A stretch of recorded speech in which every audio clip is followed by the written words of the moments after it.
കോഴിക്കോട് ചേവായൂർ കാളാണ്ടിത്താഴത്ത് ഹോട്ടലിന്റെ septic tank വൃത്തിയാക്കുന്നതിനിടെ കുഴഞ്ഞു വീണ് 2 പേർക്ക് ദാരുണാന്ത്യം. മിഥില ബാലൻ കോഴിക്കോട് നിന്ന് ചേരുന്നു. മിഥില, എപ്പോഴായിരുന്നു സംഭവം? എന്താണ് സംഭവിച്ചത്? അല്പസമയം മുമ്പാണ് ഈ ഒരു സംഭവം ഉണ്ടായത്. ഇതുമായി ബന്ധപ്പെട്ട പരിമിതമായ വിവരങ്ങൾ മാത്രമാണ് നമുക്ക് ഈ നിമിഷം ലഭ്യമായിട്ടുള്ളത്. ചേവായൂർ പോലീസ് സ്റ്റേഷൻ പരിധിയിലാണ് കാളാണ്ടിത്താഴം എന്ന സ്ഥലത്ത് പ്രവർത്തിക്കുന്ന അമ്മാസ് ഹോട്ടലിന്റെ വേസ്റ്റ് കുഴി ക്ലീൻ ചെയ്യുന്നതിനായി ഇറങ്ങിയ 2 പേരാണ് ആദ്യം കുഴഞ്ഞു വീഴുകയായിരുന്നു. പിന്നീട് ഫയർഫോഴ്സും പോലീസും ചേർന്ന് ഇവരെ കുഴിയിൽ നിന്നും പുറത്തെടുത്തു. കോഴിക്കോട് മെഡിക്കൽ കോളേജ് ആശുപത്രിയിൽ എത്തിച്ചപ്പോഴേക്കും മരിച്ചിട്ടുണ്ടായിരുന്നു. ഇവരുടെ പേര് വിവരങ്ങൾ മലയാളികളാണ് എന്നാണ് നമുക്കിപ്പോൾ നിലവിൽ ആശുപത്രിയിൽ നിന്നും ലഭ്യമായിക്കൊണ്ടിരിക്കുന്ന വിവരം. പേരുവിവരങ്ങൾ ലഭ്യമായിട്ടില്ല. വരും മണിക്കൂറുകളിൽ പേരുവിവരങ്ങൾ ലഭ്യമാക്കാൻ കഴിയും എന്ന് തന്നെയാണ് കരുതുന്നത്. ആദ്യം ഇവർ കുഴഞ്ഞു വീഴുകയായിരുന്നു. പിന്നീട് പോലീസും നാട്ടുകാരും എല്ലാവരും ചേർന്ന് ഫയർഫോഴ്സും ചേർന്നാണ് ഇവരെ പുറത്തെടുത്തത്.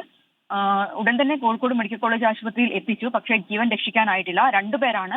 ഇവർ ആരെല്ലാമാണ് അത്തരം കാര്യങ്ങളൊന്നും ലഭ്യമായിട്ടില്ല. അല്പസമയം മുമ്പാണ് ഈ ഒരു സംഭവം നടന്നിട്ടുള്ളത്. 2 പേരുടെയും മൃതദേഹം ഇപ്പോൾ കോഴിക്കോട് മെഡിക്കൽ കോളേജ് കാഷ്വാലിറ്റിയിലാണുള്ളത്. എന്താണ്, എങ്ങനെയാണ് ഈ സംഭവം ഉണ്ടായത് എന്നെല്ലാം തന്നെ വരും മണിക്കൂറുകളിൽ നമുക്ക് ലഭ്യമാക്കാൻ കഴിയും.